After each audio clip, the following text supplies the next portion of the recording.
The beginning of this book almost is daring you not to read this book. Today I'm going to review for you the Book of Elsewhere. This is by Keanu Reeves and China Miéville. Now, when I bought this book, I didn't realize that this is a tie-in to Boom Studios' BRZRKR, which is a comic book that Keanu Reeves helped create along with Matt Kint and had a very successful Kickstarter that I almost backed myself, but I've been a little burned, honestly, by comic book Kickstarters, so I hesitated, I didn't do it, and I thought, well, I'm just gonna wait till the series is out. And there's gonna be a really beautiful omnibus of this coming out in October, and I do plan on getting that because I was very intrigued by the world that was presented in this book. And like I said, when I first got this book, I didn't realize there was that connection there, but it's really fascinating to see what's happened here. So basically, Keanu Reeves had this concept for Berserker, which is kind of a cross between Highlander and Weapon X era Wolverine. He is an immortal, basically superpowered being, and he doesn't really know exactly why he has the powers he does or why he's immortal, but he goes into these berserker modes, these rages, where everyone around him has to be careful, even his allies, because he can't really control himself. So it's this ultra violent sort of thing that happens to him. And then he comes out of it and has to deal with the devastation that he's wrought. And when I say immortal, he's been around for about 80,000 years. This book, I have to tell you, I struggled with a little bit. And that's all down to China Miéville's style. Now, China Miéville is an incredibly well respected fantasy author.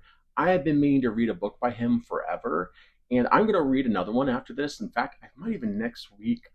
I might pick up a book of his to read for next month because I was so intrigued by this. But the weird thing about it is the beginning of this book almost is daring you not to read this book because the construction of the sentences is very strange. There's this whole sequence that it opens with where it doesn't tell you anyone's names, and some of that continues on. Sentence construction is always a little off, a little strange, a little bit of an adjustment.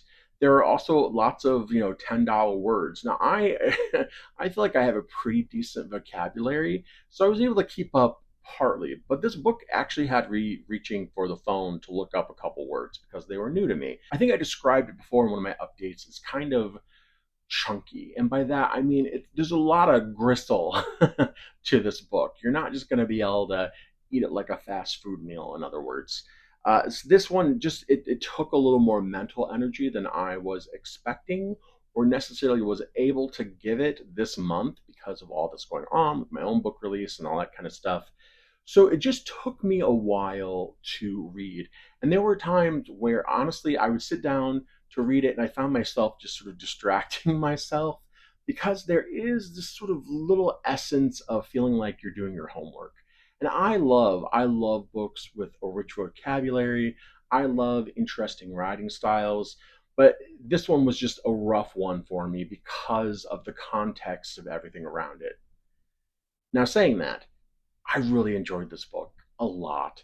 Yes, it was a little difficult. There are times when it switches from third person to first person and then to second person.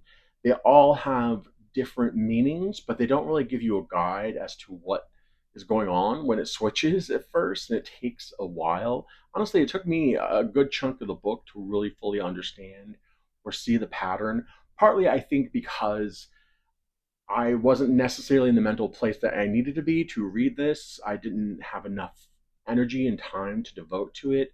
So my reading kind of ended up being a little scattershot.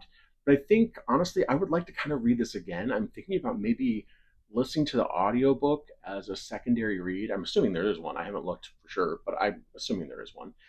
Or I may just reread this because I really enjoyed the concepts. As I said, some of the story beats or the concept feels familiar.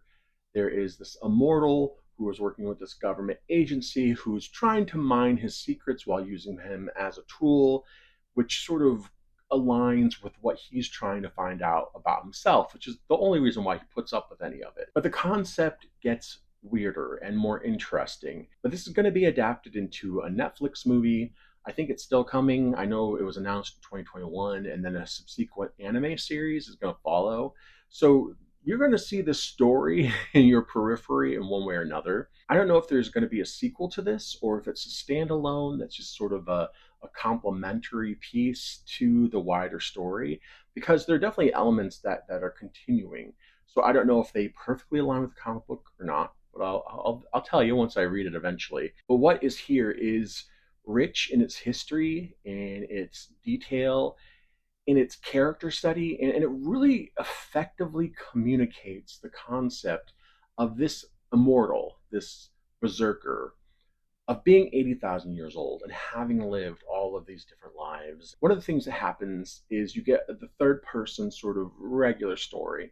You get this second person in instances in certain chapters, and that is really you being put into the body of B, the main character, and you really kind of experiencing some of what he has experienced. It's very effective. And then there are other chapters where it's basically a written record of someone who has encountered the throughout the ages. And all that combined comes to a interesting, though not always easy, mix that I really enjoyed. By the end of this book, even though it felt like a little bit of a struggle to read it, it felt like it was worth my time. The book left me wanting to read the comic book. The book left me wanting to read more Miéville to finally get to some of his books, which I've been wanting to do for a very long time. And it leaves me with a little bit of a conundrum because I don't know whether to recommend this book or not.